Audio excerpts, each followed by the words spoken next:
जय हिंद प्यारे बच्चों। आज हम बात करेंगे उन बच्चों से जो बिहार बोर्ड एग्जाम में 10th और 12th में अपीयर होने वाले हैं। तो बच्चों, हमें स्कूल में या हम जब पढ़ाते हैं तो हमको पता चलता है कि बच्चे अभी तैयार नहीं कर पाए हैं या हम अभी तैयार नहीं हो पाए हैं या सर अभी तैयारी कैसे होगा, सर समय नहीं मिला है। तो हम आए हैं एक ऐसी टीम लेकर के जो आपको बिहार बोर्ड में सिर्फ पास नहीं कराएगी बल्कि अच्छे अंक देगी। हम सब मिलकर के आपको ऐसा तैयारी कराएंगे जो आप बिहार बोर्ड में 95% से या 95% से ज्यादा अंक प्राप्त करेंगे। ऑब्जेक्टिव क्वेश्चन हम सॉल्व करेंगे 1 से लेकर के 35 क्वेश्चन तक। और यह सिर्फ एक प्रश्न नहीं है, यह हर एक प्रश्न एक नया कॉन्सेप्ट देगी आपको समझने में, टॉपिक समझने में। आइए हम सीधे पेपर पे ही आते हैं। हर एक क्वेश्चन का एक्सप्लेनेशन कैसे किया जाता है और कैसे हम उसको सॉल्व करेंगे उस पर हम डिस्कस करेंगे। तो पहला सवाल जो पूछा था आप लोगों के एग्जाम में, वो क्वेश्चन ये है कि पंचानन माहेश्वरी के बारे में निम्नलिखित में से कौन कथन असत्य है। तो पंचानन माहेश्वरी के बारे में पहले हम जानते हैं कि पंचानन माहेश्वरी कौन थे। पंचानन माहेश्वरी थे, इनको हम फादर ऑफ, पंचानन माहेश्वरी को हम बोलते हैं फादर ऑफ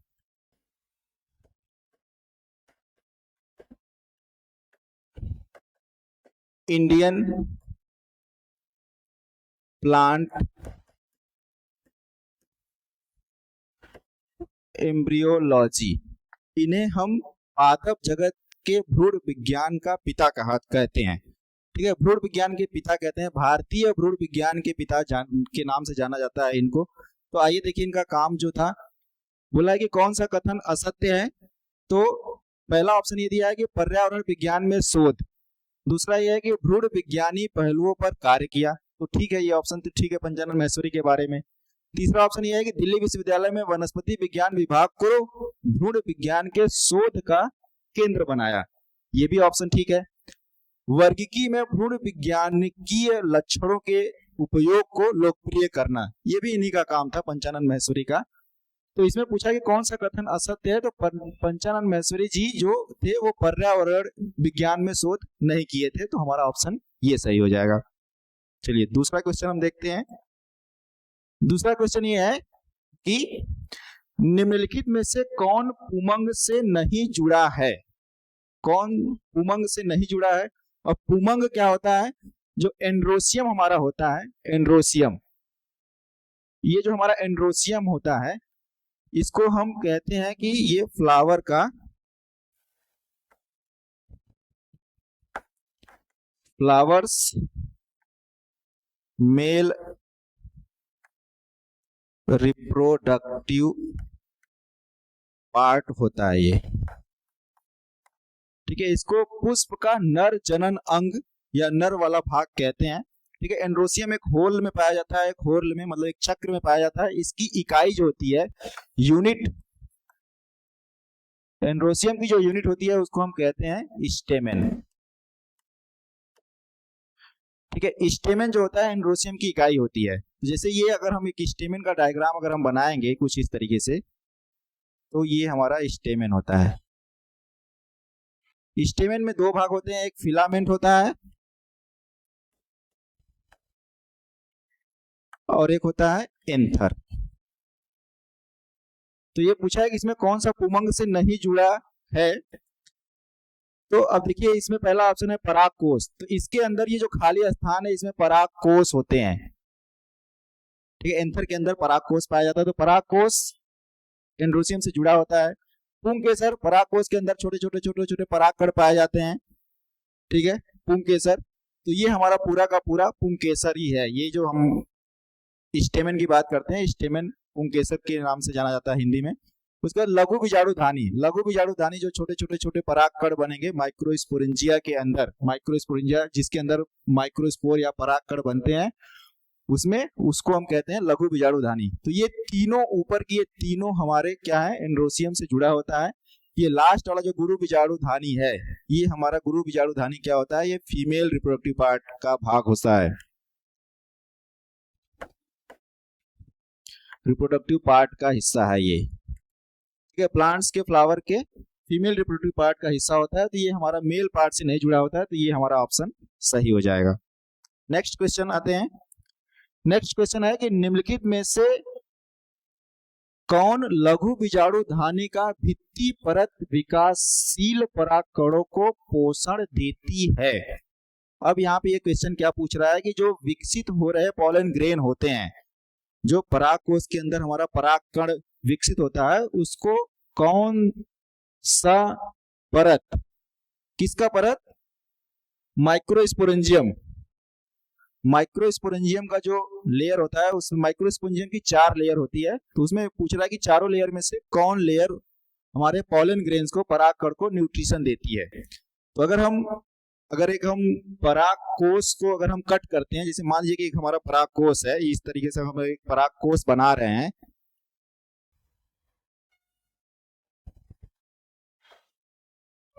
अगर ये हम एक पराग कोश इस तरीके से बनाते हैं, अगर उसका हम एक टीएस ऑफ पॉलन ग्रेन अगर हम करते हैं, ये हमारा,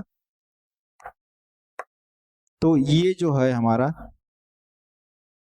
माइक्रोस्पोरेंजियम, ठीक, ये जो है, अब ये पूछ रहा है कि इसकी जो लेयर होती है, इसकी जो लेयर होती है, ये 4 लेयर की होती है, इसमें से कौन सा जो इसके अंदर जो पॉलन ग्रेन बन रहे हैं, परागकण बन रहे हैं, उसको न्यूट्रिशन कौन देता है। तो अगर हम इसकी लेयर की बात करेंगे तो जो सबसे बाहरी लेयर होता है किसका, लघु बीजाणु धानी का, माइक्रोस्पोरेंजियम का जो सबसे बाहरी परत होता है उसको हम बोलते हैं इपीडर्मिस। इस तरीके से होता है, single layer, single protective layer होता है ये, जो हमको बाहरी आघातों से सुरक्षा करता है, प्रोटेक्शन देता है, ये हमारा होता है, हो गया इपीडर्मिस, जिसको हम हिंदी में बोलते हैं बाह्य त्वचा। उसके बाद दूसरा जो लेयर होता है उसी के जस्ट नीचे होता है क्या, उसी के जस्ट नीचे एक लेयर आ गया जिसको हम बोलते हैं इंडोथीसियम, सिंगल लेयर होता है, ठीक है, मध्य परत जिसको हम बोलते हैं ये। उसके बाद उसके जस्ट नीचे होता है हमारा 2 to 3 लेयर का, 2 या 3 लेयर का हमारा होता है क्या, मिडिल लेयर, थोड़ा थिन होता है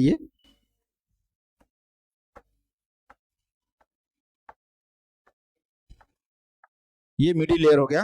और उसके जस्ट नीचे एक हाईली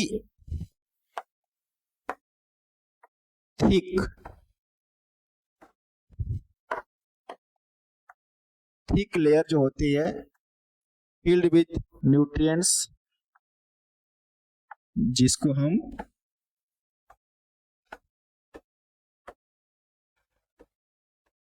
जिसको हम जानते हैं किस नाम से, टैपिटम के नाम से जानते हैं।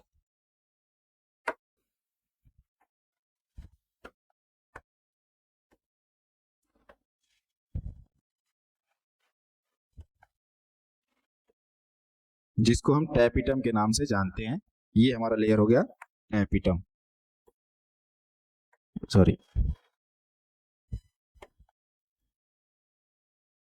ये हमारा लेयर हो गया टैपिटम।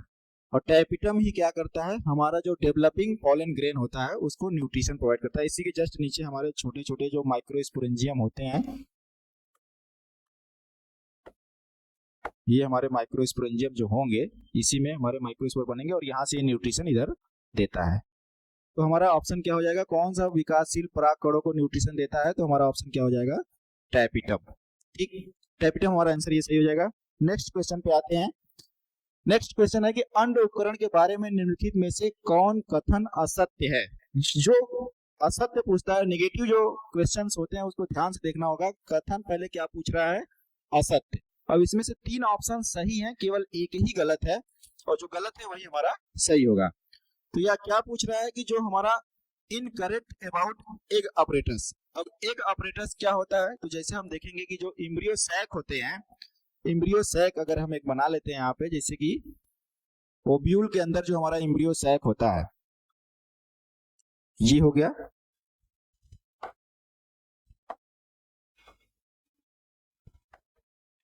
ये हमारे 2 सेल जो होते हैं इसको हम बोलते हैं सिनर्जिड सेल।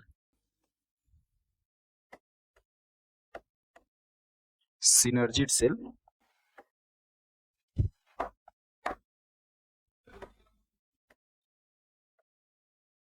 सिनर्जिड सेल होते हैं,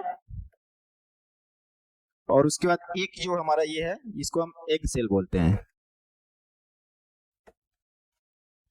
ठीक, अभी इसी दोनों को मिला करके हम पूछ रहा है सवाल, इन्हीं दोनों को मिला करके सवाल क्या पूछ रहा है कि ये एग ऑपरेटर्स इसको हम बोलते हैं।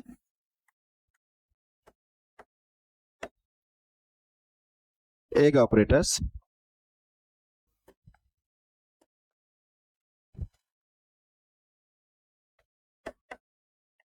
Egg operators. अब पूछ रहा है कि एग ऑपरेटर्स के बारे में क्या असत्य है। पहला ऑप्शन है कि यह निभागीय छोर पर स्थित है, चलाजल इंड पे। हमको पता है कि अगर हम ओब्यूल्स का पूरा डायग्राम बना देते हैं ओब्यूल्स का, तो ये हमारा ओब्यूल्स इस तरीके से होता है, ये हमारा ओब्यूल्स होता है। तो इधर हम चलाजल इंड बोलते हैं और इधर हमारा माइक्रोपाइलर इंड होता है। ठीक है, जिधर पोर होता है उधर माइक्रोपाइलर इंड। ये पहला ऑप्शन ये दे रहा है कि यह निभागीय छोर पर स्थित होता है, चलाजल इंड पर स्थित होता है, लेकिन यहाँ पे ये दिख रहा है कि ये यहाँ पे माइक्रोपाइलर इंड पे स्थित होता है।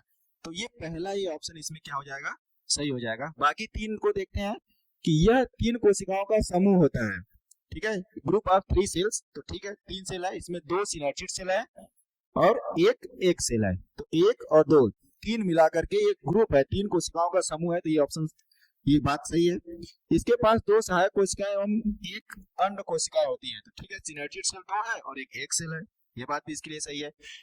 ये बीजांड के बीजांड द्वारी सिरे पर उपस्थित होते हैं। ठीक है, माइक्रोपाइलर इंड पे स्थित होता है, बीजांड द्वारी सिरे पे स्थित होता है। तो हाँ, ये हमारा बीजांड द्वारी सिरा है, तो ये यहीं पे स्थित है। इसका मतलब ये 3 ऑप्शन इसके लिए सही है, लेकिन हमको गलत पूछ रहा है, तो हमारा ऑप्शन क्या हो जाएगा, पहला।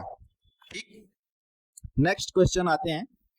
नेक्स्ट क्वेश्चन क्या कह रहा है कि निम्नलिखित में से किस पौधों में कीट परागण नहीं देखा जाता है। तो कीट परागण हम जानते हैं कि एंटोमोफिली। परागण क्या है, पॉलिनेशन क्या होता है कि पॉलिनेशन कीट परागण। ठीक है, पॉलिनेशन एंटोमोफिली पूछ रहा है कि एंटोमोफिली नहीं देखा जाता है। तो परागण होता है जिससे कि अगर हम ट्रांसफर करते हैं परागकण को, कि transfer of pollen grain from anther to stigma, इसको हम बोलते हैं पॉलिनेशन। कि अगर परागकण नर पुष्प के नर भाग से, एंथर से उड़ करके किसी माध्यम से स्टिग्मा पे चला गया, फीमेल के स्टिग्मा पे चला गया, वहां उसी ट्रांसफर की प्रक्रिया हम क्या कहते हैं, उसी को परागण। तो पूछ रहा है कि कीटों के द्वारा किसमें नहीं देखा जाता है। तो कीटों के द्वारा, जैसे कि हम एमार्फोफिलस देखते हैं तो इसमें एंटोमोफिली होता है। ठीक है, इसमें एंटोमोफिली देखने को मिलता है।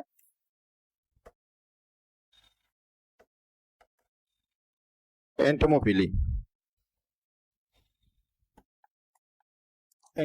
जो है इसमें देखने को मिलेगा। मतलब कि एमार्फोफिलस ऐसा पौधा होता है जिसमें कीट के द्वारा परागण की प्रक्रिया होती है। यक्का, ठीक है, इसमें भी एंटोमोफिली होता है, इसमें भी एंटोमोफिली होता है। वेलिसनेरिया, वेलिसनेरिया जब हम पढ़ा रहे थे तो उसमें आपने देखा होगा कि वेलिसनेरिया में बताया गया था कि इसमें जल परागण होता है, क्योंकि हाइड्रोफिटिक एक्वेटिक प्लांट है, इसमें जल परागण होता है, मतलब हाइड्रोफिली होगा इसमें।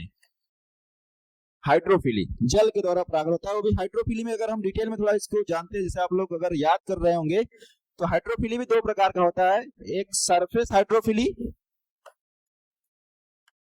और एक होता है सबमर्ज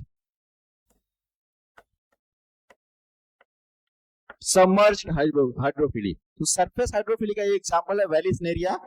वेलिसनेरिया जो होता है सरफेस हाइड्रोफिली का मतलब कि वेलिसनेरिया के जो फीमेल फ्लावर होता है वो सरफेस पे रहता है, मेल फ्लावर नीचे रहता है, वहां से जब पॉलन ग्रेन ऊपर आता है तो सरफेस पे जाकर के वहां पे पहुंच जाता है। तो वेलिसनेरिया सरफेस हाइड्रोफिली हो गया। उसके बाद सबमर्ज हाइड्रोफिली का अगर कभी एग्जांपल आपको पूछता है एग्जाम में, तो इसको जोएस्टर होता है पौधे का नाम, जोएस्टर। ये एक ऐसा पौधा है जिसमें सबमर्ज हाइड्रोफिली। तो पूछा है कि कौन किसमें कीट परागण नहीं देखा जाता है, तो वेलिसनेरिया हमारा ऑप्शन सही हो जाता है। और लास्ट में एक अड़हुल है, गुड़हल, हिबिस्कस रोजा सिनेंसिस, इसमें भी एंटोमोफिली देखने को मिलता है। नेक्स्ट क्वेश्चन ये है कि निम्नलिखित में से किस पौधे की बीजांड कायिक कोशिकाएं भ्रूण बनाती हैं। बीजांडकायिक कोशिकाएं भ्रूण बनाती हैं, मतलब कि जनरली भ्रूण कहाँ से बनता है, भ्रूण जो होते हैं वो कहाँ से बनते हैं, तो वो इम्ब्रियो इम्ब्रियो जो बनता है वो कहाँ से बनता है कि जैसे कि अगर हम ये देखें कि वो जैसे निम्नलिखित में से किस पौधे की बीजांडकायिक कोशिकाएं भ्रूण बनाती है, तो जो embryo in which of the following plants do the nucellar cell form embryo जो होता है कि इसमें देखिए कि सिट्रस एक ऑप्शन है, नींबू की फैमिली सिट्रसी या नींबू को जो नींबू के तरीके से जितने पौधे होते हैं उसको सिट्रस कहते हैं। आम की किस्में गेहूं। अब गेहूं में देखेंगे तो गेहूं में जो गेहूं का जो पौधा होता है वहां भ्रूण कौन बनाता है, तो वहां भ्रूण बनाने वाली जो कोशिका होती है वो इम्ब्रियो जो बनता है वो सिट्रस हो गया, आम की किस्में हो गई, गेहूं। अब इन दोनों में देखेंगे तो जो बीजांडकायिक कोशिकाएं हैं न्यूसिलर सेल, जैसे कि अगर हम एक ओव्यूल्स की संरचना इस तरीके से अगर हम बनाते हैं, ठीक है, जिसके अंदर ये हमारा एम्ब्रियो सैक है, 3 कोशिका ऊपर हो गई, क्या इसको हम बोलते हैं एंटीपोडल सेल, इसको हम बोलते हैं एग अपरेटस, ये पूरा हो गया। तो ये जो बीजांडकायी कोशिकाएं हैं, ये जो हमारा इधर की कोशिकाएं जो होती हैं, इन सब कोशिकाओं से किन्हीं किन्हीं पौधों में देखा जाता है कि वो भ्रूण बना लेती हैं। यहाँ की कोशिकाएं भ्रूण बना ली, यहाँ की कोशिकाएं भ्रूण बना ली, ये कोशिकाएं भ्रूण बना ली, लेकिन ऐसा होता नहीं है जनरली ये ही भ्रूण बनाती है। ये जो हमारा है हमारा के इसको हम क्या बोलते हैं, इम्ब्रियो सैक, ठीक है, यही भ्रूण बनाती है। लेकिन और गेहूं में ये देखने को मिलेगा कि यही हमारा भ्रूण बना रहा है, लेकिन ये जो 2 पौधे हैं इनमें इन सब कोशिकाओं के द्वारा भी भ्रूण बन सकता है। तो इसमें दिखा है सिट्रस भी दिया है, आम की किस्में दिया है, इसलिए हमारा ये ऑप्शन पूछ रहा है कि कौन किसमें भ्रूण बना लेते हैं, तो ए और बी दोनों में है, तो ये हमारा डी ऑप्शन सही हो जाएगा। दोनों में, सिट्रस में और आम में, दोनों में क्या होती है कि बीजांडकायिक कोशिकाएं भ्रूण बनाती हैं। नेक्स्ट क्वेश्चन ये है हमारा कि निम्नलिखित में से कौन युक्ति स्वयुग्मन नहीं रोकती है। स्वयुग्मन जो होता है जिसको हम बोलते हैं कि सेल्फ पॉलिनेशन, मतलब कि एक ही पौधा अपने फ्लावर को या अपने के समान किसी दूसरे या अपने जाति के किसी दूसरे पौधे को अगर पॉलिनेट कर रहा है तो उसको हम बोलते हैं सेल्फ पॉलिनेशन, ठीक है। पॉलिनेशन विद इन स्पीसीज, उसको सेल्फ पॉलिनेशन बोला जाता है। तो अगर हम देखेंगे कि इसमें कौन स्वयुग्मन नहीं रोकती है, मतलब सेल्फ पॉलिनेशन को कौन नहीं रोक पाता है, तो इसमें देखेंगे पहला ऑप्शन क्या है, पराग अवमुक्ति एवं वर्तिकाग्र ग्राह्यता का समकालिक नहीं होना। अगर मान लीजिए कि पॉलन रिलीज का जो टाइम है और स्टिग्मा जब रिसेप्टिव हो रहा है वो दोनों एक साथ नहीं हो रहे हैं। अगर मेल रिप्रोडक्टिव पार्ट जो है हमारा परागकण वो रिलीज हो गया, बाहर निकल गया, लेकिन जो फीमेल रिप्रोडक्टिव पार्ट है हमारा स्टिग्मा जिसको हम बोल रहे हैं, स्टिग्मा इसको लेने के लिए तैयार ही नहीं है। दोनों का समय अलग है। अगर जब स्टिग्मा तैयार हो रहा है तब उसको परागकण ही नहीं मिल रहा है, या जब परागकण ढेर सारा है तो स्टिग्मा तैयार ही नहीं है उसको रिसीव करने के लिए, तो ये क्या हुआ, ये सेल्फ पॉलिनेशन को नहीं कराएगा, ये रोक देगा उसको। दूसरा ऑप्शन ये है कि परागकोश एवं वर्तिकाग्र का भिन्न स्थानों पर अवस्थित होना। अगर मान लीजिए ये भी ऑप्शन हो गया कि अगर मान लीजिए कि अगर हम फ्लावर इस तरीके से एक बना रहे हैं, ये हमारा एक फ्लावर है अगर, ठीक है, ये हमारा एक फ्लावर हो गया, इसमें जो परागकण है वो बहुत ऊंचाई पर है इस तरीके से, ठीक है। पराग जो एंथर वो बहुत ऊंचा है, किससे, स्टाइल की जो लंबाई है इससे बहुत ऊंचा है। या एक दूसरा फ्लावर अगर हम देख रहे हैं कि उसमें जो स्टाइल की जो हाइट है या फीमेल पार्ट का जो हाइट है वो बहुत ऊंचा है और मेल का बहुत छोटा है, इस तरीके से। अगर ये एक फ्लावर है, ठीक है, इसको हम पिन फ्लावर बोलते हैं और इसको हम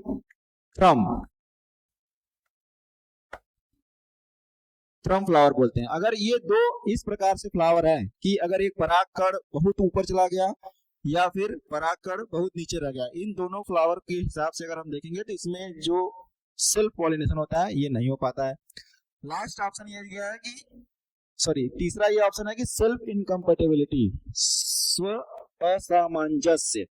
स्व असामंजस्य की ये बात होती है कि सेल्फ इनकम्पेटिबिलिटी, मतलब इसी एक ऐसी कह सकते हैं कि एक ऐसी विशेषता है जिसमें कोई फ्लावर अपने ही समान स्पीसीज को क्या करता है, पोलिनेट नहीं कर पाता है। ये इनकरेज करता है क्या, क्रॉस पॉलिनेशन को। तो ये एक प्रॉपर्टी है पौधों में जो होती है कि सेल्फ इनकम्पेटिबिलिटी, ऐसे पौधे होते हैं जो अपने ही समान किसी दूसरे पौधे को या अपनी जाति के किसी दूसरे पौधे को पॉलिनेट नहीं कर पाते, तो ये भी सेल्फ पॉलिनेशन नहीं होगा। उसके बाद होता है अनु उन्मलीय परागणीय पुष्प, मतलब क्लिस्टोगैमस फ्लावर। यहाँ पे देखते हैं क्लिस्टोगैमस फ्लावर ऐसे फ्लावर होते हैं, दे डू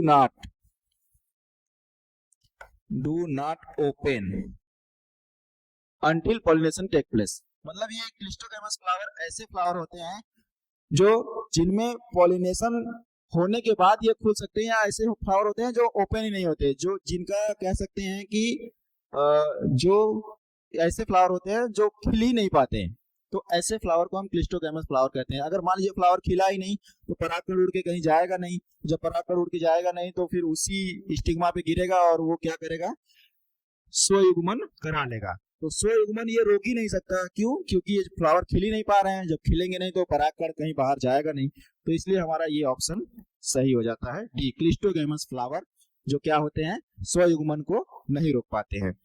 नेक्स्ट क्वेश्चन आते हैं, इसमें लिखा है कि निम्नलिखित में से कौन कथन प्रथम नव दुग्ध या खीस के बारे में असत्य है। अब नव दुग्ध मतलब कोलेस्ट्रम जो होता है पहला, ठीक है, फर्स्ट मिल्क जो होता है कोलेस्ट्रम, उसके बारे में असत्य पूछ रहा है, गलत क्या है। तो इसमें हम देखते हैं कि यह कोलेस्ट्रम या नव दुग्ध ऐसा होता है, खीस ऐसा होता है कि कुछ दुग्ध श्रावण के आरंभिक कुछ दिनों में निकलने वाला दूध होता है। तो ठीक है, ये अर्ली मतलब कि डिलीवरी के जस्ट या मिल्क फॉर्मेशन के कुछ समय तक, कुछ दिनों तक निकलने वाला दूध होता है, तो ये तो सही है। दूसरा इसमें पूछा है इसमें विभिन्न प्रतिरक्षी तत्व समाहित होते हैं। ठीक है, बहुत अच्छा है, ये इसमें ढेर सारे एंटीबॉडीज होते हैं, इसलिए जैसे कि बोला जाता है कि जो नवजात शिशु होते हैं, न्यूबॉर्न बेबी जो होते हैं, उनको 6 महीने के लिए केवल स्तनपान कराना चाहिए, ब्रेस्ट फीडिंग कराना चाहिए, पानी भी नहीं देना चाहिए। क्यों, क्योंकि उसमें ढेर सारा एंटीबॉडीज होते हैं। तीसरा ऑप्शन ये है कि इसमें विभिन्न एंटीजन समाहित होते हैं। ये गलत बात बोल रहा है कि इसमें अब जो हमारा कोलेस्ट्रम होता है उसमें एंटीजन नहीं होते।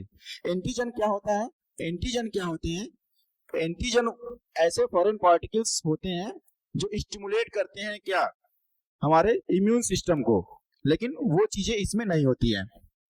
तो हमारा ये ऑप्शन सही हो जाएगा। चौथा यह है कि नवजात शिशु में प्रतिरक्षी क्षमता विकसित करने हेतु आवश्यक होते हैं, बहुत आवश्यक होता है। जो पहला गाढ़ा पीला दूध होता है वो बहुत ही आवश्यक होता है बच्चों के लिए, क्योंकि वो उसी के द्वारा उसमें बहुत सारे प्रतिरक्षा तत्व आते हैं, प्रतिरक्षा तंत्र उसमें विकसित होता है और वो अलग अलग रोगों से लड़ने के लिए उनमें क्षमता विकसित होती है। तो इसका ऑप्शन हमारा तीसरा सी सही होगा कि इसमें विभिन्न एंटीजन्स नहीं पाए जाते किसमें, कोलेस्ट्रम में। ठीक, आगे देखिए अगला सवाल यह है, निम्नलिखित में से कौन हार्मोन केवल सगर्भता की ही स्थिति में उत्पन्न होता है। मतलब वो हार्मोन कब बनेगा, जब कोई प्रेगनेंसी पीरियड के दौरान है। ठीक है, अगर कोई प्रेग्नेंट लेडी है उसमें कौन सा हार्मोन बनेगा केवल उसी समय प्रेगनेंसी टाइम में। तो यहाँ पे देखते हैं एस्ट्रोजन और प्रोजेस्टेरॉन, ये ऐसे हार्मोन होते हैं जो मेंस्ट्रुअल साइकिल को रेगुलेट करते हैं,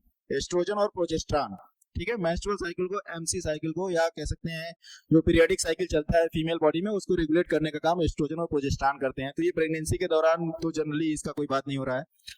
उसके बाद लिख रहा है कि HCG और HPL एवं रिलैक्सिन। अब ये देखिए, उस समय हमने जब क्लास पढ़ा रहा होगा तो उस समय हमने बताया होगा कि जो प्रेगनेंसी टेस्ट किया जाता है उसमें कौन सा हार्मोन की टेस्ट होती है, HCG का टेस्ट किया जाता है, human chorionic gonadotropic hormone. HCG जो होते हैं, HCG ये हार्मोन प्रेगनेंसी दौरान प्लेसेंटा के द्वारा, जब जैसे ही प्लेसेंटा बनेगा वैसे ही HCG हमारा प्लेसेंटा सिक्रीट करने लगता है, तो उसको हम बोलते हैं। उसके बाद दूसरा है HPL, ये भी प्लेसेंटा के द्वारा सिक्रीट करने वाला एक हार्मोन होता है। ठीक है, human HPL, human placental lactogen. ये हार्मोन क्या करता है कि जो फीमेल या प्रेग्नेंट लेडी है, जो उसके अंदर जो ग्लूकोज और फैट की जो मात्रा रेगुलेट करने का काम करता है कौन? Human placental lactogen. ठीक है, उसके बाद है थायरॉक्सिन, सॉरी अब इसमें देखेंगे ये HPL हो गया। उसके बाद रिलैक्सिन। रिलैक्सिन एक ऐसा हार्मोन होता है जो डिलीवरी के दौरान हमारी जो पेल्विक मसल्स होती है उसको रिलैक्स करने का काम रिलैक्सिन करती है। ये भी प्लेसेंटा के द्वारा निकालने वाला एक हार्मोन होता है। तो ये तीनों हार्मोन HCG, HPL एवं रिलैक्सिन, ये तीनों हार्मोन क्या होते हैं, कहां से रिलीज किए जाते हैं? प्लेसेंटा से, जो प्रेगनेंसी के दौरान ही बनता है। तो ये हमारा ये ऑप्शन सही हो जाएगा। थायरॉक्सिन तो थायराइड ग्लैंड से निकलने वाला हार्मोन है, तो इसको डिलीवरी से या प्रेगनेंसी से कोई लेना देना नहीं है। थायरॉक्सिन यहाँ भी है तो सेम वही चीज है। ग्रोथ हार्मोन है, ये भी अलग जगह से निकलने वाला है, तो हमारा ये ऑप्शन सही हो जाएगा। नेक्स्ट ऑप्शन हम लोग देखते हैं। नेक्स्ट क्वेश्चन, नेक्स्ट क्वेश्चन ये है कि एंट्रम क्या है। अब देखिए ये सवाल अच्छा है। एंट्रम हम ये कहाँ बताए हैं? जब हमने पढ़ा रहा होगा कि हम जब structure of female reproductive systems बता रहे होंगे, या स्ट्रक्चर ऑफ ओवरी में, जब स्ट्रक्चर ऑफ ओवरी हमने पढ़ा रहा होगा तो वहां पे हमने बताया होगा कि इस तरीके से अगर हम ओवरी का स्ट्रक्चर अगर हम देखते हैं तो वहां पे प्राइमरी फॉलिकल यहाँ होता है, सेकेंडरी फॉलिकल होता है, उसके बाद एक टर्शियरी फॉलिकल होता है। ठीक है, टर्शियरी फॉलिकल में एक बड़ा सा फ्लूइड फिल्ड कैविटी पाया जाता है जिसको हम बोलते हैं एंट्रम। ठीक है, तो एंट्रम पूछा है कि एंट्रम क्या है, तो एंट्रम एक फ्लूइड फिल्ड कैविटी होती है जो टर्शियरी फॉलिकल में पाई जाती है। Tertiary follicle. अब यहाँ पे ऑप्शन देखिए क्या रहेगा? प्राथमिक अंडक में तरल से भरी गुहा, तो प्राथमिक तो है नहीं, प्राथमिक हमारा यहाँ पे है, सेकेंडरी यहाँ पे है, टर्शियरी यहाँ पे है। तो प्राथमिक अंडक में तरल से भरी गुहा है, ये गलत बात है। प्राथमिक ऊतक में तरल से भरी गुहा है, ये भी नहीं सही है। तृतीयक ऊतक में तरल से भरी गुहा है, मतलब कि जो सेकेंडरी फॉलिकल है उसमें भी नहीं पाया जा रहा है। यहाँ पे तीसरा ऑप्शन है क्या? तृतीयक ऊतक मतलब टर्शियरी फॉलिकल। तो ये हमारा ऑप्शन सही हो जाएगा। ठीक है, नेक्स्ट क्वेश्चन देखते हैं यहाँ से। नेक्स्ट क्वेश्चन क्या है कि शुक्राणु प्रसु का शुक्राणु में रूपांतरण कहलाता है। शुक्राणु प्रसु मतलब कि हमारा क्या है कि जो स्पर्मेटिड्स है उसको स्पर्मेटोजोआ में बदलने की क्रिया क्या कहलाती है? तो इसको हम बोलते हैं स्पर्मिएशन। ठीक है, इसको हम बोलते हैं स्पर्मिएशन। ठीक है, ट्रांसफर या transformation of spermatids into spermatozoa, ये कहाँ होता है? सेमिनिफेरस ट्यूब्यूल में।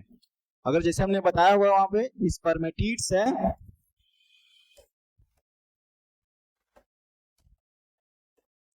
स्पर्मेटिड्स है, स्पर्मेटिड्स को स्पर्मेटोजोआ में बदलना है। स्पर्मेटिड्स को स्पर्मेटोजोआ में बदलना होता है, तो इसको हम कहते हैं स्पर्मियोजेनेसिस।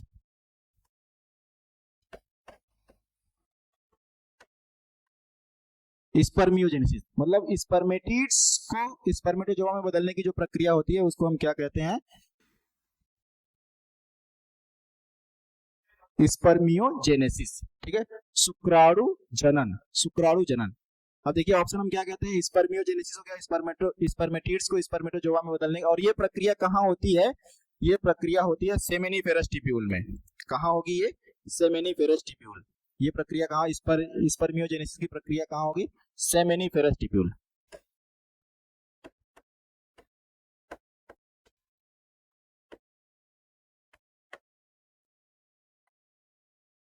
सेमिनिफेरस ट्यूब्यूल्स में ये प्रक्रिया होती है। ऑप्शन देख लीजिए कि क्या है कि स्पर्मेटिड्स को स्पर्मेटोजोआ में बदलने के लिए हमारा पहला ऑप्शन स्पर्मियोजेनेसिस सही होता है। उसके बाद वीर्यसेचन, स्पर्मिएशन। स्पर्मिएशन होता है कि रिलीज ऑफ स्पर्म या स्पर्मेटोजोआ, रिलीज ऑफ स्पर्मेटोजोआ होता है, उसको हम बोलते हैं स्पर्मिएशन। स्पर्मेटोजेनेसिस होता है कि स्पर्मेटोजेनेसिस वो प्रक्रिया होती है जिससे क्या होता है कि पूरा होल प्रोसेस की फॉर्मेशन ऑफ स्पर्म, ठीक है, formation of sperm from sperm mother cell या माइक्रोस्पोरेंजियम।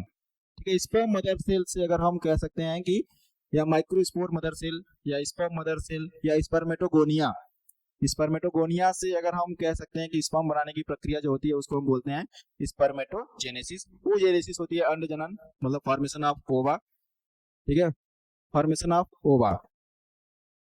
ठीक है, तो हमारा ये ऑप्शन इसका सही हो गया। नेक्स्ट क्वेश्चन ये है कि आवर्त चक्र के दौरान गर्भाशय की भित्ति के किस परत में चक्रीय परिवर्तन होते हैं? अब आवर्त चक्र जो हम देखेंगे, आवर्त चक्र के दौरान मतलब पीरियोडिक टेबल के दौरान या पीरियड्स के दौरान कौन सी साइक्लिक चेंजेज होती है? किसमें? यूटेराइन वॉल में, मतलब गर्भाशय की भित्ति में। गर्भाशय की भित्ति में पीरियड के दौरान, मेंस्ट्रुअल साइकिल के दौरान कौन सा परिवर्तन होता है? गर्भाशय की भित्ति जो होती है, जैसे अगर हम कह सकें, जैसे अगर हम ये गर्भाशय की भित्ति, अगर एक गर्भाशय बनाते हैं हम ये इस तरीके से, ये हमारा एक गर्भाशय हो गया। और गर्भाशय में जो गर्भाशय की वॉल होती है, जो दीवार होती है, वो 3 लेयर की होती है। तो सबसे बाहरी जो लेयर होती है उसको हम बोलते हैं पेरीमेट्रियम। सबसे बाहरी लेयर जो होती है उसके बाद उसको हम बोलते हैं पेरीमेट्रियम। उसके अंदर एक लेयर होती है उसको हम बोलते हैं मायोमेट्रियम, और उसके अंदर एक लेयर होती है जिसको हम बोलते हैं इंडोमेट्रियम। ठीक है, गर्भाशय की सबसे आंतरिक भित्ति क्या होती है? इंडोमेट्रियम। तो गर्भाशय में 3 लेयर की दीवार होती है, पेरीमेट्रियम, मायोमेट्रियम और इंडोमेट्रियम। ठीक है, परिगर्भाशय जो पेरीमेट्रियम होती है, परिगर्भाशय, उसके बाद उसके अंदर जस्ट अंदर बीच वाली जो लेयर होती है गर्भाशय की पेशीय स्तर, मायोमेट्रियम बोलते हैं। उसके बाद उसके अंदर हम बोलते हैं क्या? इंडोमेट्रियम, गर्भाशयी अंतः स्तर। और इसी गर्भाशयी अंतः स्तर में जो होता है चक्रीय परिवर्तन होते हैं, साइक्लिक चेंजेज होती है, जिसमें प्रोलिफरेटिव फेज आता है। ठीक है, उसके बाद उसमें आता है जैसे कि मेंस्ट्रुअल फेज आ जाता है। ठीक है, तो इसमें परिवर्तन होता है। तो गर्भाशय की जो चक्रीय परिवर्तन होता है वो किसमें होता है? इंडोमेट्रियम की दीवार में होता है। तो हमारा ये सी ऑप्शन सही रहता है, जो बनता है फिर उसके बाद ये टूटता है, बनता है, टूटता है बार बार हर महीने, जिससे मेंस्ट्रुअल साइकिल में ब्लड रिलीज होता है। इसी दीवार, जब ये दीवार हमारा टूटता है तो इसी से हमारा ब्लड निकल करके बाहर आता है। ठीक है, तो ये हमारा ये ऑप्शन सही हो जाएगा। नेक्स्ट क्वेश्चन आता है, नेक्स्ट क्वेश्चन है, वृषण की शुक्रजनक नलिकाएं के माध्यम से शुक्र वाहिकाओं में खुलती है। मतलब किस नली के माध्यम से, किस नलिका के माध्यम से जो शुक्र वाहिनियों या शुक्र वाहिकाओं में खुलती है? शुक्र जनन की कौन सी नलिका जो होती है? तो अगर हम एक डायग्राम देख लेते हैं कि अगर हम एक टेस्टिस का डायग्राम देखते हैं, अगर हम एक टेस्टिस देखते हैं तो टेस्टिस इस तरीके से अगर है, सेमिनिफेरस टिब्यूल ढेर सारे होते हैं, और सेमिनिफेरस टिब्यूल जैसे ये हमारा हो गया सेमिनिफेरस टिब्यूल।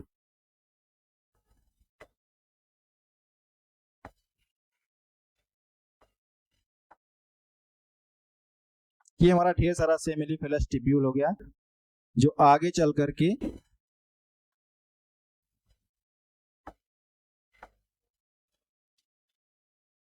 इस तरीके से ऐसे मिला होता है। उसके बाद यहाँ से ढेर सारी ट्यूब निकल करके आती हैं, जैसे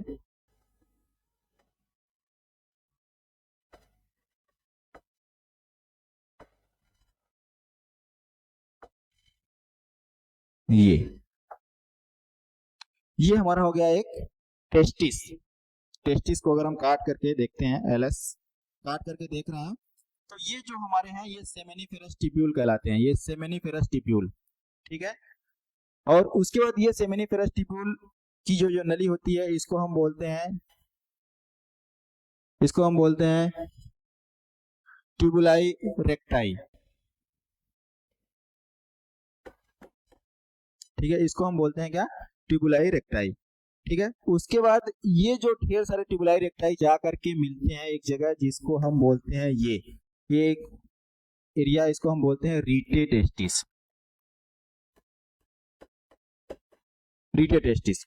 और रीटे टेस्टिस पूछ रहा है कि वास इफ्रेंसिया में कब मिलते हैं, किसके द्वारा मिलते हैं? तो ये हमारा हो जाता है वास इफ्रेंसिया।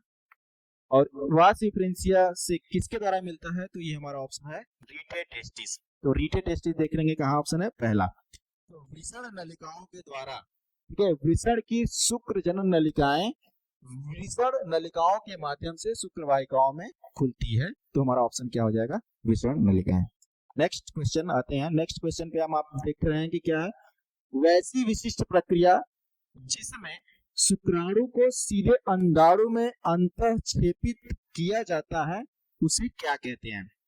मतलब शुक्राणु को डायरेक्ट हम कहाँ अंतःक्षेपित कर दे रहे हैं? अंडाणु में। मतलब स्पर्म्स को डायरेक्ट ओवम में हम इंजेक्ट करा दे रहे हैं, वो प्रक्रिया क्या कहलाती है? IUI,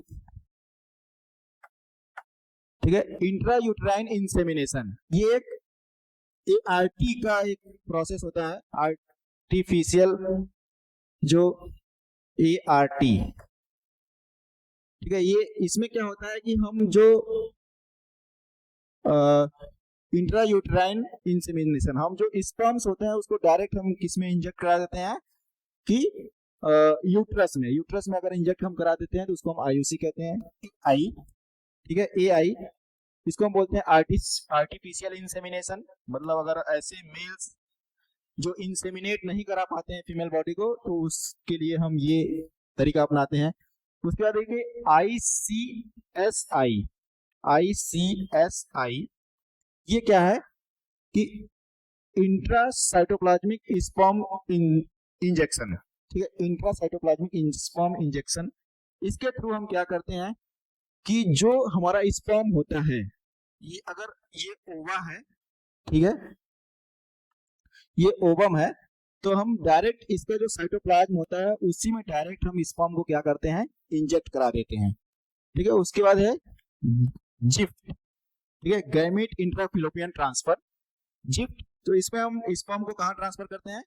या गैमीट को, सॉरी, गैमीट इंट्राफिलोपियन ट्रांसफर है, तो हम इसको बाहर हम फर्टिलाइजेशन करा करके गैमीट बनता है, उस गैमीट को हम इंजेक्ट करा देते हैं कहाँ पे? फिलोपियन ट्यूब में। तो इसमें पूछा है कि प्रक्रिया जिसमें शुक्राणु को सीधे अंडाणु में, तो शुक्राणु को सीधे अंडाणु में प्रवेश कराने वाली जो प्रक्रिया होती है वो उसको हम क्या कहते हैं? ICSI, ठीक है, ICSI हम उसको बोलते हैं, ठीक है। नेक्स्ट क्वेश्चन हमारा आप आते हैं, देखते हैं नेक्स्ट क्वेश्चन। नेक्स्ट क्वेश्चन देखिए, इसमें क्या है कि निम्नलिखित में से कौन औषधि रहित IUD है? औषधि रहित IUD मतलब ऐसा इंट्रायूटेराइन डिवाइस जिसमें, IUD का मतलब होता है इंट्रायूटेराइन डिवाइस, ऐसा IUD जिसमें कोई क्या है? मेडिसिन ना यूज किया जाता हो। तो जैसे पहला ऑप्शन दिया है कि कॉपर टी। तो कॉपर टी क्या होता है? ये एक प्रेगनेंसी को रोकने का एक तरीका होता है, इंट्रायूटेराइन डिवाइस। कॉपर टी क्या होता है? इसमें कैल्शियम, सॉरी, कॉपर आयन, इसमें कॉपर आयन निकलते हैं, कॉपर आयन निकलते हैं जो स्पर्म को क्या करते हैं? किल कर देने का काम करते हैं। ये long term preservation, long term prevention of pregnancy, मतलब काफी लंबे समय तक अगर हम प्रेगनेंसी से बचना चाहते हैं तो कॉपर टी का इस्तेमाल करते हैं। LNG-20 भी एक लेवेनोजेस्ट्रॉल नामक एक केमिकल रिलीज करता है जो स्पर्म को रोकने का, स्पर्म को किल करने का काम करता है। लाइपेज लूप क्या होता है? ये डबल S शेप प्लास्टिक का एक IUD होता है, इस तरीके से, ठीक है, डबल S आकार का एक IUD है, जिसको हम क्या करते हैं? अगर हम यूट्रस में अगर इंजेक्ट करा देते हैं तो ये क्या करता है कि स्पर्म को आगे बढ़ने के लिए, स्पर्म के रास्ते में रोक लगा देता है। कोई मेडिकल या कोई औषधि इसमें प्रयोग नहीं की जाती है। तो हमारा ऑप्शन क्या हो जाएगा? लाइपेज लूप, ठीक है। नेक्स्ट सवाल ये है जो हम लोगों के एग्जाम में पूछा था, किसी विजातीय DNA खंड के गुणन हेतु जिस विशिष्ट DNA अनुक्रम की आवश्यकता होती है उसे कहते हैं। अगर मान लीजिए कोई फॉरेन DNA है, कोई स्पेसिफिक DNA सीक्वेंस है। DNA सीक्वेंस क्या होता है कि एक specific DNA sequence which is required for the multiplication of any align specific DNA। तो देखिए, इस DNA सीक्वेंस क्या होता है? ऐसा DNA सीक्वेंस जो किसी मैसेज या कोई एक मैसेज लिया रहता है, उसको अगर हमको क्या करना है? गुणन कराना है, उसको मल्टीप्लीकेशन कराना है, तो हमको किसका उपयोग करना है या किस विशिष्ट DNA अनुक्रम की आवश्यकता होती है? तो इसमें आप देख लेंगे प्रतिकृति का मूल, ठीक है। उसके बाद विशिष्ट क्षारक अनुक्रम, स्पेसिफिक बेस सीक्वेंस, इसकी आवश्यकता नहीं होगी। पैलिंड्रोमिक न्यूक्लियोटाइड्स अनुक्रम, अब पैलिंड्रोमिक न्यूक्लियोटाइड अनुक्रम या पैलिंड्रोम्स जो होते हैं, पैलिंड्रोमिक न्यूक्लियोटाइड सीक्वेंस क्या होते हैं? ऐसा सीक्वेंस जो फॉरवर्ड और बैकवर्ड डायरेक्शन में एक समान पढ़ा जाए। जैसे GAATTC, तो इधर से भी CTTAAG, ये दोनों हमारे पैलिंड्रोम, ये हमारा क्या हो गया, पैलिंड्रोमिक सीक्वेंस। तो इसकी भी आवश्यकता नहीं होती है, सिलेक्टिव मार्कर्स इसकी भी आवश्यकता नहीं होती है। तो किसकी आवश्यकता होती है, origin of replication. Origin of replication की ही आवश्यकता होती है, जिसकी वजह से कोई डीएनए स्पेसिफिक सीक्वेंस अगर हम किसी कह सकते हैं कि प्लाज्मिड से जोड़ करके हम रिप्लिकेट करा सकते हैं। तो हमारा ऑप्शन ये सही हो गया। नेक्स्ट क्वेश्चन है कि निम्नलिखित कथनों में से हिंड थर्ड के बारे में असत्य कौन है। हिंड थर्ड ये क्या है, हमारा इंडोन्यूक्लियेज एंजाइम्स है हिंड थर्ड, ठीक है, सॉरी हिंड सेकेंड है। हिंड सेकेंड ये हमारा एक प्रकार का इंडोन्यूक्लियेज होता है जो किसी डीएनए सीक्वेंस के स्पेसिफिक टारगेट पे या किसी डीएनए खंड को एक स्पेसिफिक सीक्वेंस पे काटता है। तो उसके बारे में कौन असत्य कथन है वो हमको बताना है। तो ये जो हमारा हिंड सेकेंड होता है ये फर्स्ट इंडोन्यूक्लियेज एंजाइम्स होता है, ठीक है, फर्स्ट इंडोन्यूक्लियेज एंजाइम है। तो इसमें देखिए पहला ऑप्शन क्या है कि यह प्रथम प्रतिबंधक इंडोन्यूक्लियेज है, तो ये बात सही है, हमको असत्य पूछा है। हिंड सेकेंड डीएनए के उस विशिष्ट बिंदु पर काटते हैं जहां 6 क्षारकों का एक विशेष अनुक्रम होता है। हाँ, तो ये बात भी सही है, जो हिंड थर्ड होता है जो उसका टारगेट साइट होता है वो 6 न्यूक्लियोटाइड बेस सीक्वेंस का ही होता है। और वो न्यूक्लियोटाइड बेस सीक्वेंस जो होते हैं वो होते हैं GTC, उसके बाद एक और GAC,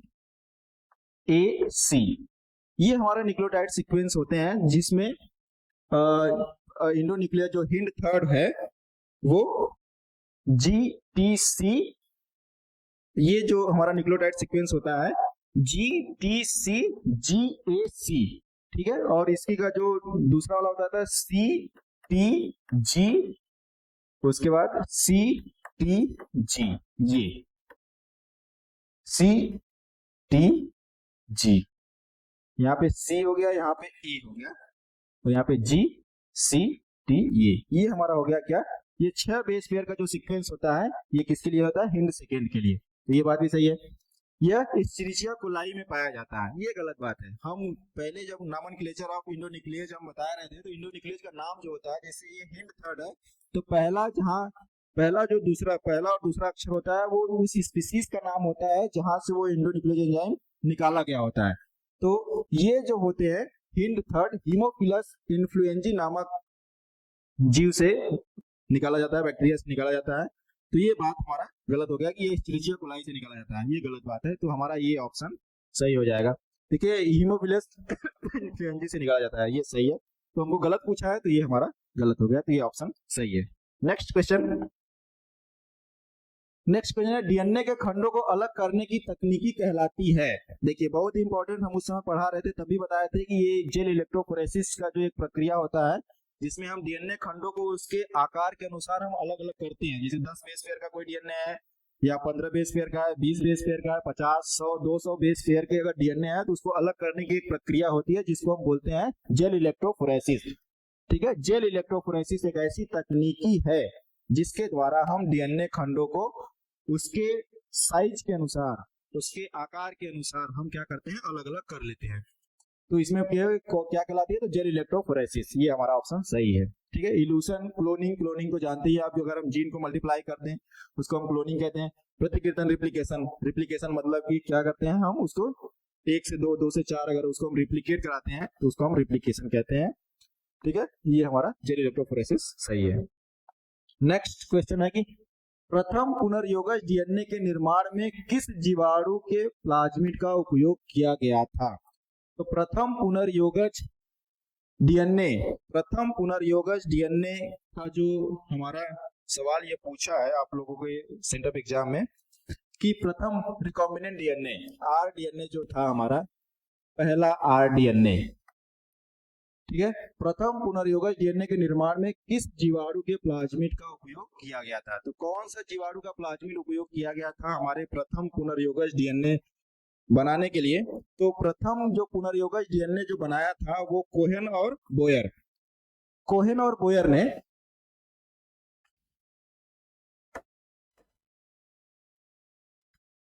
बोयर ने ही पहला क्या बनाया था? पहला प्लाज्मिड प्रथम पुनर्योगज डीएनए, पहला रिकॉम्बिनेंट डीएनए जो बनाने का काम किया था वो कोहेन और बोअर ने किया था। ठीक है, जो इसके बनाने के लिए जो उन्होंने प्लाज्मिड निकाला था वो उन्होंने कहाँ से निकाला था? साल्मोनेला टाइफीमुरियम। ठीक है, साल्मोनेला टाइफीमुरियम से इन्होंने क्या किया था? एक प्लाज्मिड निकाला था जिसके लिए उन्होंने रिकॉम्बिनेंट डीएनए बनाया था। ठीक है, तो हमारा ऑप्शन क्या हो जाएगा? सही। नेक्स्ट क्वेश्चन है, पृथक्कृत डीएनए खंडों को देखने के लिए उन्हें किस यौगिक से अभिरंजित किया जाता है? ठीक है, तो जैसे हम उस समय जेल इलेक्ट्रोफोरेसिस में बता रहे थे, तो उसमें हम बता रहे थे कि जब हमारा जो इलेक्ट्रोफोरेसिस, जो जेल इलेक्ट्रोफोरेसिस हमारा था, इस पे अगर हम इस तरीके से डीएनए को लोड कर लेते हैं यहाँ पे उसके वेल में, इसके वेल में अगर हम डीएनए को लोड कर लिए और वहां पे हम उसमें डीएनए भर दिए इस तरीके से, तो ये बेस पेयर के आधार पे ये हमारा इस तरीके से सेपरेट हो जाता है। ये इस तरीके से डीएनए हमारा अलग अलग हो जाता है। अब इसको देखने के लिए हमको किस डाई का उपयोग किया जाता है, किस स्टेन का उपयोग किया जाता है? तो हमारा क्या है? ETBR। ठीक है, इथिडियम ब्रोमाइड। इथिडियम ब्रोमाइड ही एक ऐसा डाई है जो हम डीएनए के छोटे छोटे टुकड़ों को देखने में प्रयोग करते हैं। एग्रोज जेल तो हमको जेल बनाने के लिए जो हमारा प्लेटफॉर्म तैयार किया जाता है उससे बनाने के लिए एग्रोज जेल का उपयोग करते हैं। ठीक है,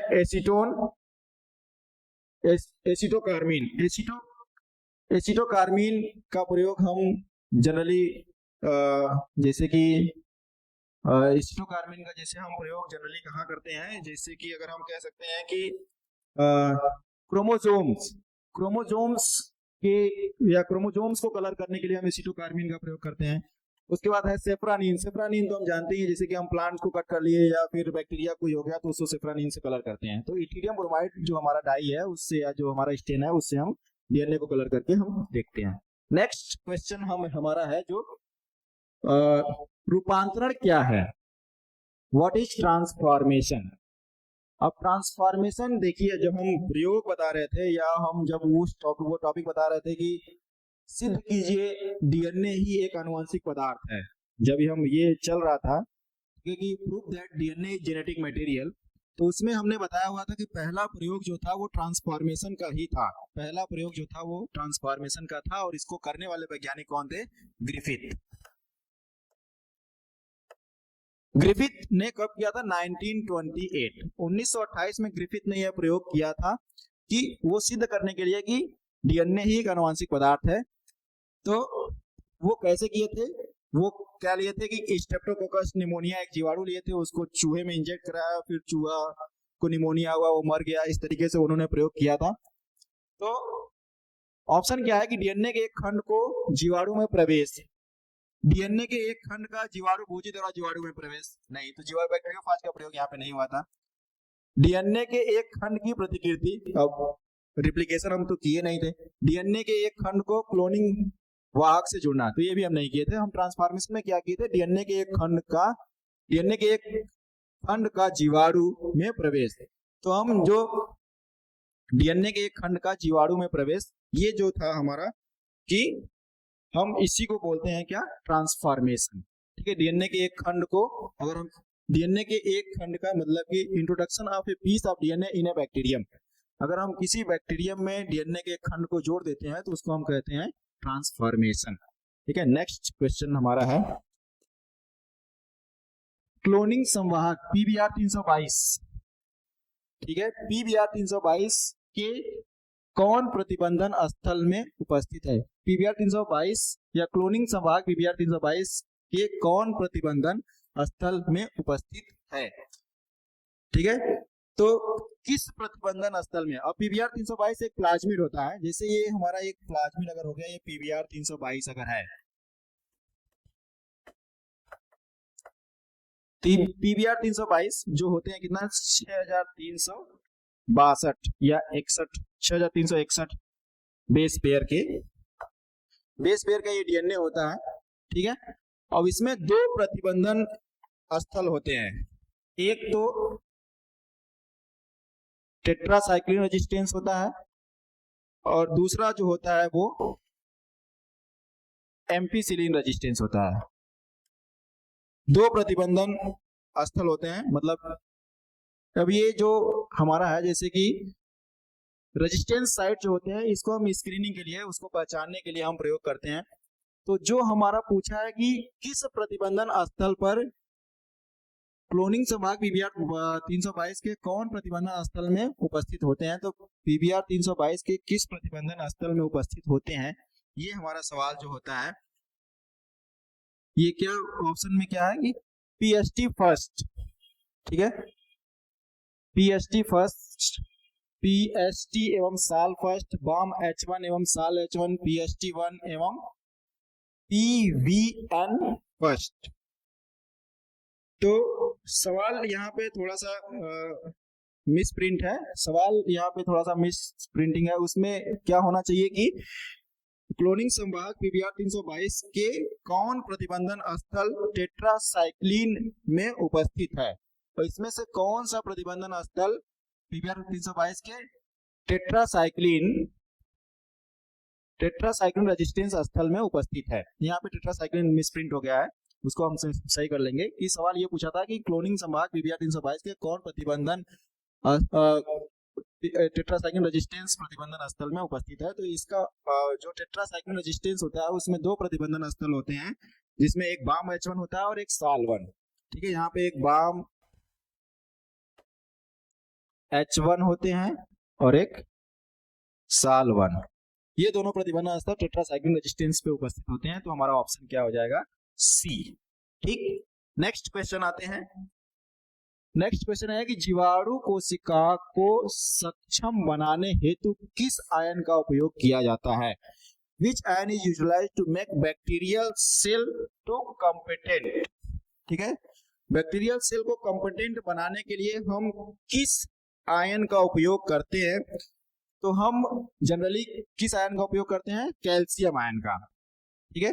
कैल्शियम आयन क्या करता है कि ये कॉम्पिटेंट का मतलब होता है कि बैक्टीरिया कोई चीज आसानी से अपने अंदर ले ले, कोई चीज आसानी से रिसीव कर ले। तो कैल्शियम आयन का प्रयोग करते हैं, जो उसके मेम्ब्रेन को, बैक्टीरियल सेल मेम्ब्रेन को क्या कर देती है, बहुत अधिक परमिएबल बना देती है। क्यों, क्योंकि हम जानते हैं कि डीएनए हमारा एक नेगेटिव चार्ज होता है और बैक्टीरिया भी नेगेटिव चार्ज होते हैं, उसका सेल वॉल नेगेटिव चार्ज होता है। तो दोनों रिपेल ना करें, इसलिए हम कैल्शियम आयन देते हैं, ताकि एक पॉजिटिव एक नेगेटिव हो जाए, जिसकी वजह से वो अपने अंदर कोई चीज ले सके। कंपिटेंट बनाने के लिए हम कैल्शियम आयन का प्रयोग करते हैं, तो ये हमारा सही हो जाता है। नेक्स्ट क्वेश्चन है कि पीसीआर में प्रयोग होने वाली ताप अस्थाई डीएनए पॉलीमरेज को किस जीवाणु से, देखिए कितना अच्छा क्वेश्चन है। हम पीसीआर में बताए थे कि पीसीआर में कौन सा एक पॉलीमरेज यूज किया जाता है, कौन सा डीएनए पॉलीमरेज यूज किया जाता है, तो उसका नाम था क्या, टैग पॉलीमरेज।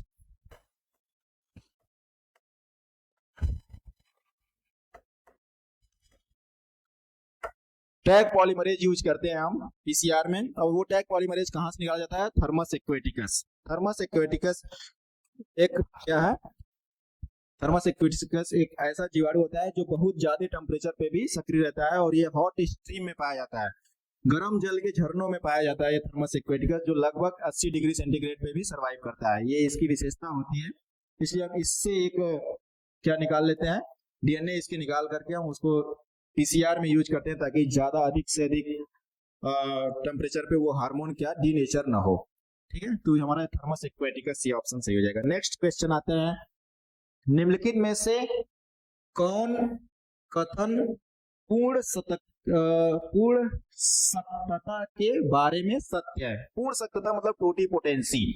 अब टोटीपोटेंसी क्या होती है, ability of a single cell to form या टू जनरेट होल ऑर्गेनिज्म।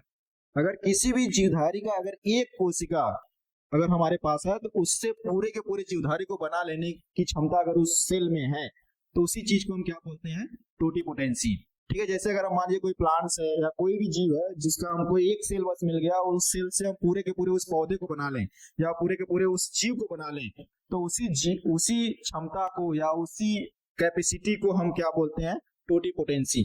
तो यहाँ पे क्या लिखा है कि किसी कोशिका से पूर्ण पादप का जन्म, बड़ी संख्या में पादपों को उत्पन्न करना, संकर प्रोटोप्लास्ट द्वारा नए पादप का जन्म, यह सभी प्रकार की कोशिकाओं में अवलोकन किया जाता है। नहीं तो टोटिपोटेंसी की क्षमता सब में नहीं होती है। यहाँ पे लिखा है किसी कोशिका से पूर्ण पादप का जन्म। ठीक, तो ये ऑप्शन हमारा सही हो जाता है कि एक सिंगल अगर सेल है तो इससे हम होल प्लांट बना लेने की जो क्षमता होती है उसको हम टोटिपोटेंसी कहते हैं। नेक्स्ट क्वेश्चन आते हैं। नेक्स्ट क्वेश्चन है कि जीन चिकित्सा का पहला क्लिनिकल प्रयोग किस एंजाइम की कमी को दूर करने के लिए किया गया है? तो ये जो जीन चिकित्सा होता है, जीन थेरेपी, ठीक है, जीन थेरेपी जो है उसको पहला क्लिनिकल प्रयोग किस एंजाइम की कमी को दूर करने के लिए किया गया था? तो ये हम बता रहे थे उस समय कि जो पहला जीन थेरेपी जो था,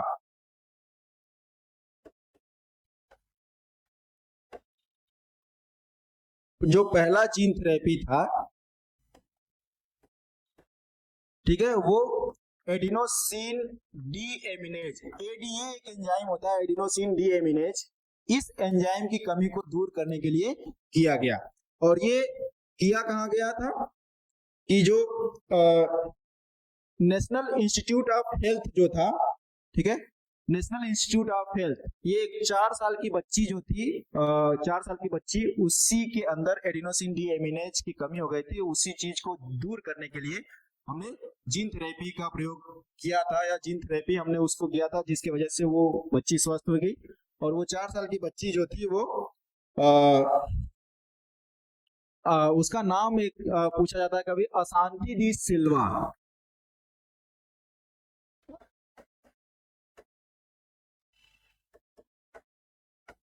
असांती डी सिल्वा उसका नाम था।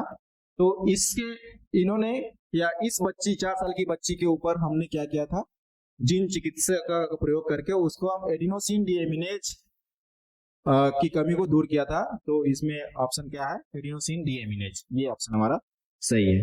ठीक, नेक्स्ट क्वेश्चन। नेक्स्ट क्वेश्चन क्या कह रहा है कि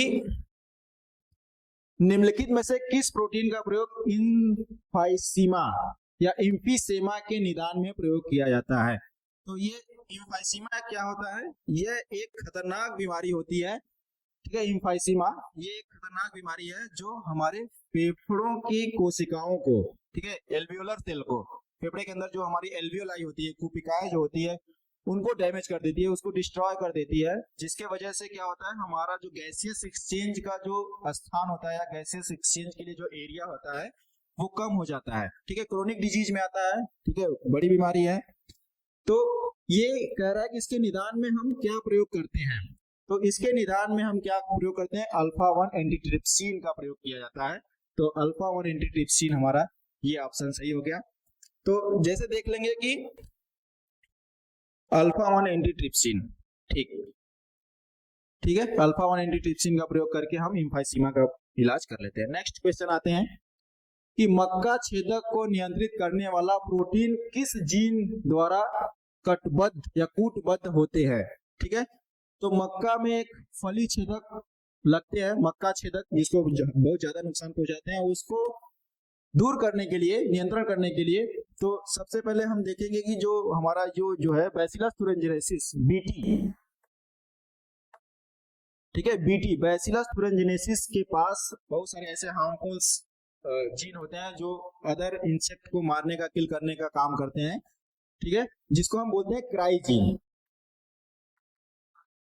इस जीवाणु के पास कुछ ऐसे जीन्स होते हैं जो हार्मफुल पहुंचाते हैं दूसरे इंसेक्ट को, ठीक है। तो उसमें पूछा है कि मक्का छेदक को नियंत्रण करने के लिए किस क्राई जीन का प्रयोग किया जाता है?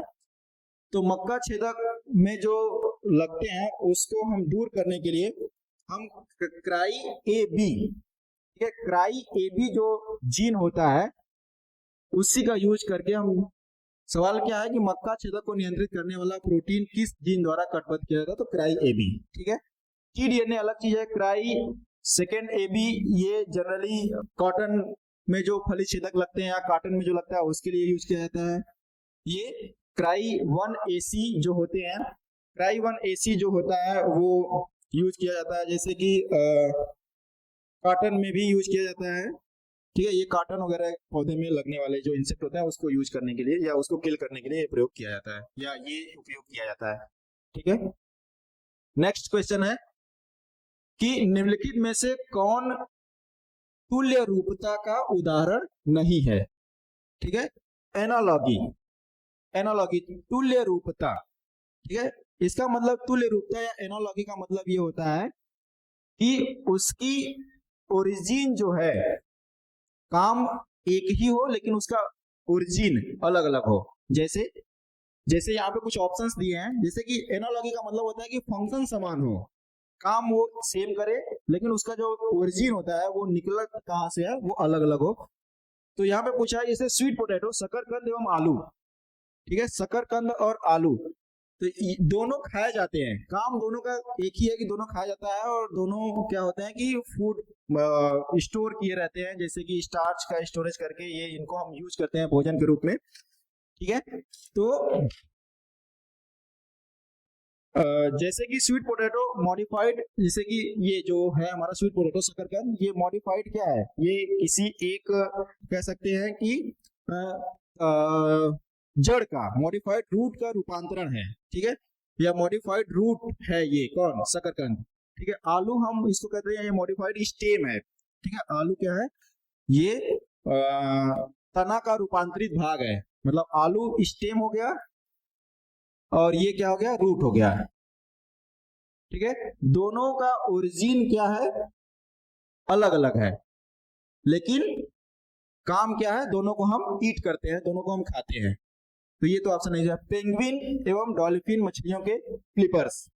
अब पेंगुइन का फ्लिपर्स और मछलियों का फ्लिपर्स। ठीक है, flippers of penguin and dolphin, dolphin का फ्लिपर्स और पेंगुइन का फ्लिपर्स दोनों, जैसे कि पेंगुइन का फ्लिपर्स जो होता है वो मॉडिफाइड, जैसे बर्ड्स का जो फोर लिम्ब होता है उसका मॉडिफाइड पार्ट होता है। उसके बाद जो डॉल्फिन होता है वो मैमल्स के फोर लिम्ब का मॉडिफाइड पार्ट होता है। लेकिन दोनों का काम क्या होता है, दोनों का काम होता है कि पेंगुइन को भी बर्फ में चलने फिरने में या तैरने में काम आता है, उसके बाद मछली, डॉल्फिन मछली को भी तैरने में काम आता है। तो काम दोनों क्या कर रहे हैं, सेम कर रहे हैं, लेकिन उसका ओरिजिन अलग अलग है। ऑक्टोपस एवं स्तनधारियों की आंखें। ऑक्टोपस एवं स्तनधारियों की आंखें, तो आंखों, ऑक्टोपस भी अपने आंख से देखता है, स्तनधारी की भी आंखें देखती हैं, तो इनका ओरिजिन अलग अलग है लेकिन इनका काम सेम है। अब यहाँ पे देखिए लास्ट ऑप्शन दिया है, बोगनवेलिया के कांटे एवं कुकुरबिटा के प्रतान।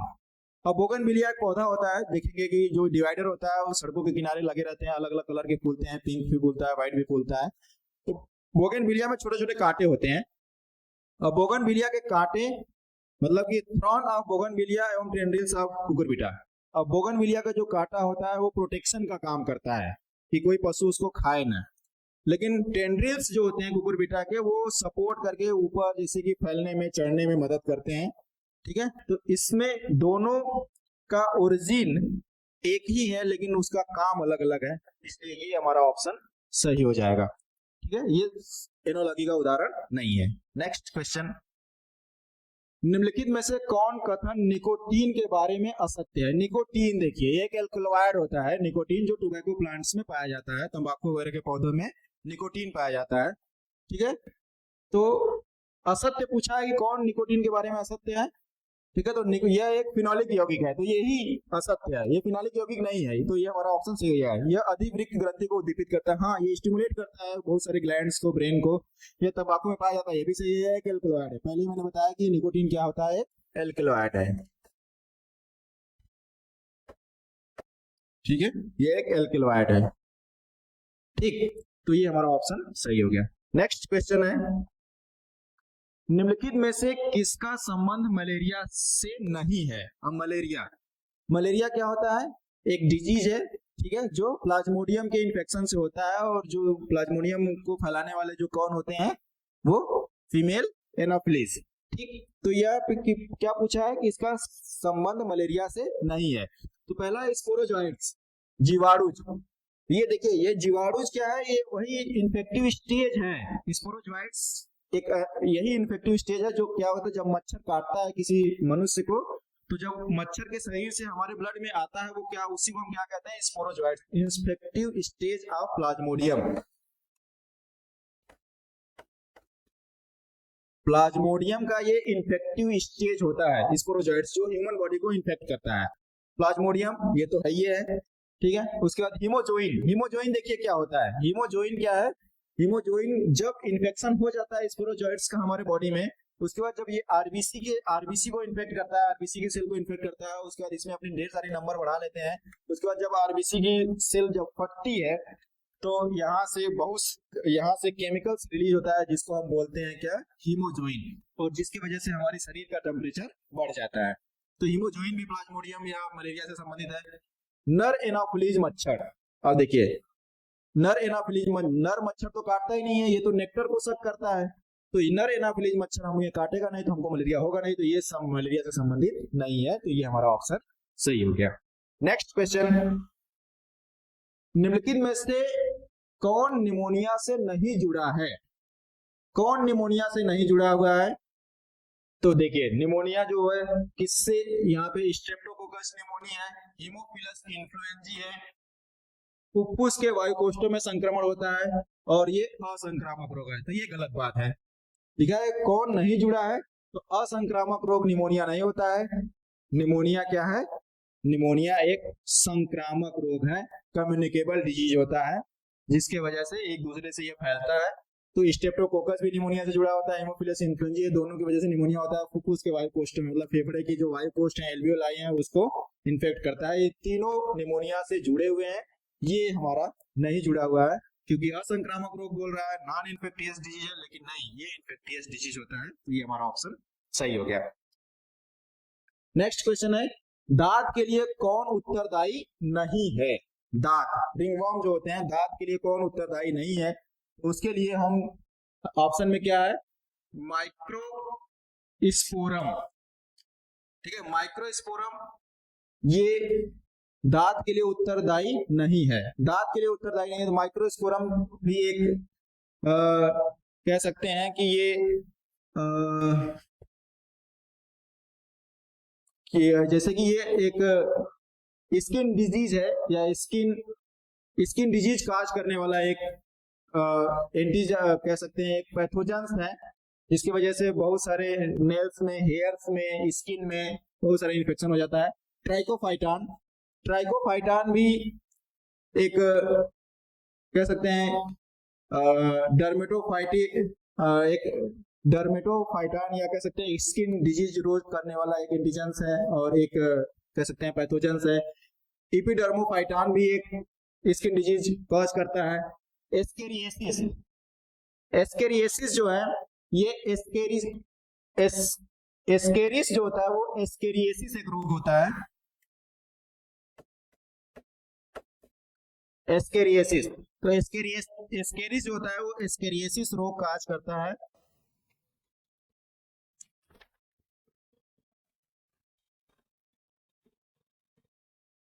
ठीक है, एस्केरिस रोग काज करता है, जिसकी वजह से हमको ये पूछा कि दांत के लिए कौन उत्तरदायी नहीं है, तो एस्केरिस दांत काज नहीं करता है। बाकी ये तीनों ऊपर वाले, ये तीनों जो ऊपर के ऑप्शंस हैं वो आपको क्या कह सकते हैं कि एक डर्मेटोफाइटिक फंगस होते हैं ये, ठीक है, ये तीनों एक डर्मेटोफाइटिक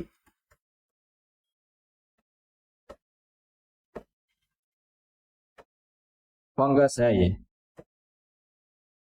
ठीक है, जो क्या करते हैं स्किन डिजीज काज करते हैं। ठीक है, तो दांत के लिए उत्तरदायी वो है, ये नहीं है। नेक्स्ट क्वेश्चन, निम्नलिखित में से कौन रुधिर कोशिका कोशिकीय प्रतिरोध क्षमता में शामिल नहीं है?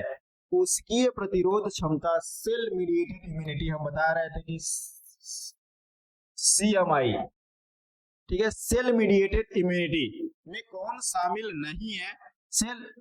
सेल मीडिएटेड इम्यूनिटी में क्या होता है कि डायरेक्ट जो सेल होते हैं वो पैथोजेंस को किल कर देते हैं विदाउट इन्वॉल्विंग ऑफ एंटीजन या एंटीबॉडीज को इन्वॉल्व किए बिना ही वो सेल ही क्या करते हैं, उसको फैगोसाइटोसिस के माध्यम से जो पैथोजेंस होते हैं उसको मार देने का काम करते हैं। तो लिम्फोसाइट्स जो होते हैं ये क्या होता है, बी लिम्फोसाइट्स जो क्या करते हैं, ये हमारा ये इसको हम कह सकते हैं कि बी लिम्फोसाइट्स जो होता है वो एंटीबॉडी मीडिएटेड इम्यूनिटी होता है, या ह्यूमोरल इम्यूनिटी इसको बोलते हैं। ठीक है, AMI एंटीबॉडी या ह्यूमोरल इम्यूनिटी इसको इसके अंतर्गत आती है। जिसमें बी लसिकाडू आते हैं। बाकी सेल मीडिएटेड इम्यूनिटी के अंतर्गत आपको जैसे कि इसमें मैक्रोफेज आ जाएंगे, ठीक है, मोनोसाइट्स आ जाएगा, उसके बाद किलर सेल आ जाता है जिसमें CD4 आते हैं, CD8 आते हैं, ठीक है, किलर सेल में CD4 आ जाएगा, CD8 आ जाएगा, ये सब चीजें आपको बताई गई हैं। तो ये बी लिम्फोसाइट्स जो होते हैं वो सेल मीडिएटेड इम्यूनिटी में नहीं आते, ये किस में आते हैं, ह्यूमोरल इम्यूनिटी या एंटीबॉडी मीडिएटेड इम्यूनिटी। इसमें क्या होता है कि जो एंटीबॉडी ये जो होते हैं ये एंटीबॉडी को बनाने का काम करते हैं और एंटीबॉडी बना करके फिर पैथोजेंस को किल करते हैं।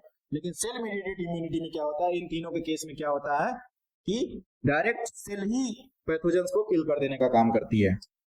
नेक्स्ट क्वेश्चन है कि निम्नलिखित में से कौन कोशिका CMI, अभी बताया मैंने, CMI सेल मीडिएटेड इम्यूनिटी, कोशिका मध्यस्थ प्रतिरोध क्षमता माध्यम बनाते हैं। तो CMI कौन बनाते हैं, तो इसमें अभी मैंने बताया, जस्ट इसी दो क्वेश्चन एक लगातार पूछा गया है, तो अभी मैंने बताया कि जो सेल मीडिएटेड इम्यूनिटी बनाने का जो काम करता है वो है टी लिम्फोसाइट्स।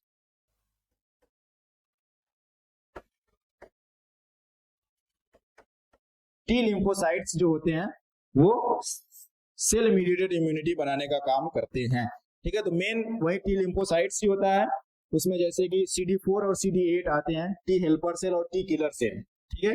इसमें दो प्रकार का हो गया, एक टी हेल्पर सेल होता है, हेल्पर टी सेल, और एक होता है किलर टी सेल, ठीक है, किलर टी सेल। बाकी ये सब नहीं शामिल होते हैं। तो मेन जो सेल होता है वो टी लिम्फोसाइट्स होता है, तो हमारा ऑप्शन ये सही हो गया, ठीक है, थैंक यू।